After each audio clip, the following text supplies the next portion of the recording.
ইফতারের জন্য খুবই মজার আর হেলদি একটা জুস বানালাম, আর সাথে কি কি বানিয়ে আমি ফ্রোজেন করে রাখলাম সেই রেসিপিগুলো শেয়ার করব আজকের ভিডিওতে। প্রথমে আমি জুসটা বানিয়ে দেখাবো, খুবই ইজি আর খুবই হেলদি একটা জুস খাবো পুরো রোজার মাসে। এর জন্য আমি এখানে 1 কেজি গাজর আর 1 কেজি বিটরুট নিয়ে নিয়েছি। বিটরুট দিয়ে এই জুসটা কিন্তু এখন সবাই বানাচ্ছে, আর বিটরুট যে আমাদের শরীরের জন্য এত ভালো এটা আমি আগে কখনোই জানতাম না। সবগুলো গাজর আর বিটরুট আমি ছিলে সুন্দর মতো ধুয়ে নিয়েছি, এখন ছোট ছোট টুকরা করে কেটে নিচ্ছি। আমি চেষ্টা করেছি সবগুলোকে একই সাইজ করে কেটে নিতে, এতে আমার ব্লেন্ড করতে সুবিধা হবে। কিন্তু আজকে আমি ব্লেন্ড করব না, কাঁচা অবস্থায় ব্লেন্ড করতে গেলে একটু বেশি পানি ব্যবহার করতে হয়। আমি সারা রাত এগুলোকে ফ্রোজেন করেছিলাম, তারপরের দিন ডিপ ফ্রিজ থেকে 2-3 ঘন্টা আগেই আমি বের করে রেখেছিলাম, বরফটা ছাড়িয়ে নিয়ে এখন এগুলাকে আমি পুদিনা পাতা দিয়ে তারপর ব্লেন্ড করব। বিটরুটের খুবই স্ট্রং একটা স্মেল আছে যেটা আমি একদমই নিতে পারি না, এর জন্য আমি পুদিনা পাতাটা অ্যাড করেছি। কাঁচা ব্লেন্ড করার চেয়ে ফ্রোজেন করে ব্লেন্ড করলে পানিটা একটু কম লাগে, এর জন্যই আমি এভাবে ব্লেন্ড করলাম। তো সবকিছু আমি সুন্দর মতো ব্লেন্ড করে নিলাম, এখন মিক্স করে নিচ্ছি।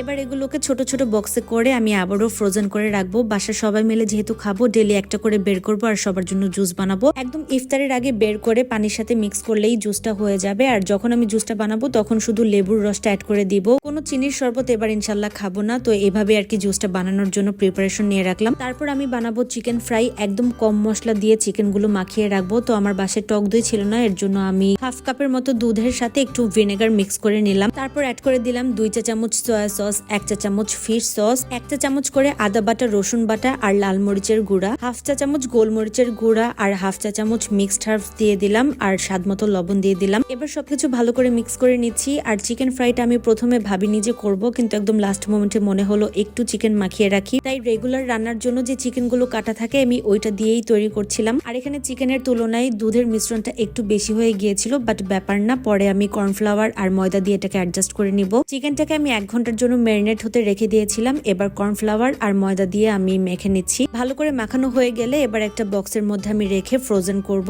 ইফতারে যেহেতু খাবো তাই একদম কম স্পাইসেস দিয়ে আমি চিকেন ফ্রাই গুলো বানিয়েছি, আর ভাজার 2 ঘন্টা আগেই বের করে নিলে হবে। এবার আমি আমার বাসার সবার পছন্দের একটা রেসিপি তোমাদেরকে বানিয়ে দেখাবো, এন্ড ট্রাস্ট মি, এটা যদি তোমরা ইফতার টেবিলে রাখো তাহলে সবাই এটা খেয়ে তোমার প্রশংসা করবে। প্রথমে একটা চিকেনের পুর বানিয়ে নিতে হবে, সেজন্য 2 টেবিল চামচ বাটার দিয়ে আমি 1 কাপ পেঁয়াজ কুচি একটু সফট হয়ে আসা পর্যন্ত ভেজে নিব। এরপর এর মধ্যে 1 চা চামচ করে রসুন আর আদা বাটা দিয়ে কাঁচা স্মেল চলে যাওয়া পর্যন্ত ভেজে নিচ্ছি। তারপর 1 কাপ ছোট ছোট টুকরো করে রাখা চিকেন অ্যাড করে দিলাম, আর চিকেনটা সিদ্ধ হয়ে আসা পর্যন্ত আমি রান্না করে নেব। কোনো এক্সট্রা পানি ইউজ করার দরকার নেই, চিকেন থেকে যে পানিটা বের হবে সেই পানিতেই চিকেনটা সিদ্ধ হয়ে যাবে। চিকেনটা সিদ্ধ হয়ে গেলে 2 টেবিল চামচ ময়দা অ্যাড করে দিলাম, আর ময়দাটাকেও আমি চিকেনের সাথে ভালো মতো ভেজে নিব। চিকেনের সাথে ময়দাটা ভাজা হয়ে গেলে অ্যাড করে দিলাম 1 কাপ লিকুইড মিল্ক, আর মিল্কটা অ্যাড করে সঙ্গে সঙ্গে কিন্তু ভালোভাবে নেড়েচেড়ে মিক্স করে নিতে হবে, না হলে দলা দলা পাকিয়ে যাবে। কিছুক্ষণ নাড়াচাড়া করতে করতে যখন পুরটা মোটামুটি ঘন হয়ে এসেছে তখন আমি স্বাদ মতো লবণ অ্যাড করে দিলাম, হাফ চা চামচ গোলমরিচের গুঁড়া আর 1 চা চামচ চিনি অ্যাড করে দিলাম। এবার আরো কিছুক্ষণ নাড়াচাড়া করে নিলেই কিন্তু চিকেনের পুরটা রেডি। আমি এটাকে চুলা থেকে নামিয়ে নিচ্ছি। এবার আমাকে একটা ডো বানিয়ে নিতে হবে, সেজন্য 1.5 কাপ পানিতে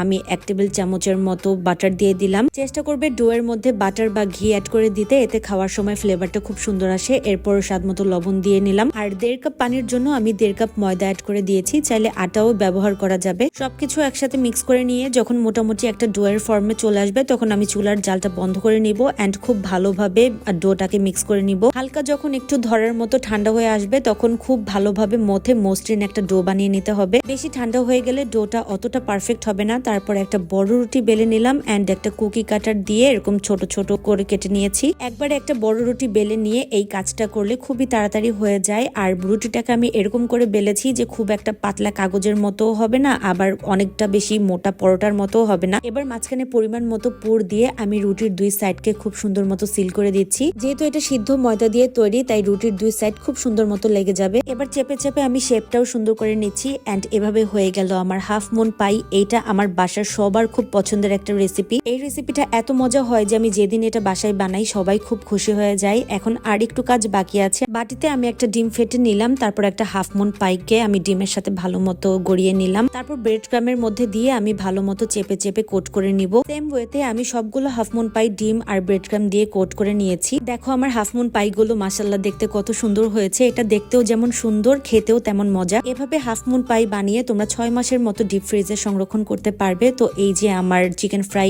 এন্ড হাফ মুন পাই দুইটাই হচ্ছে বানানো হয়ে গিয়েছে। আমি সবকিছু একদম অল্প পরিমাণে বানিয়েছি যেন প্রথম সপ্তাহটা হয়ে যায়, কারণ ইনশাল্লাহ আমি রোজার প্রত্যেক সপ্তাহে সপ্তাহে নতুন নতুন রেসিপি বানাবো আর তোমাদের সাথে শেয়ার করব। আজকের ভিডিও কেমন লাগলো অবশ্যই কমেন্টে জানিও, এন্ড রেসিপিগুলো বাসায় ট্রাই করো। আল্লাহ হাফেজ।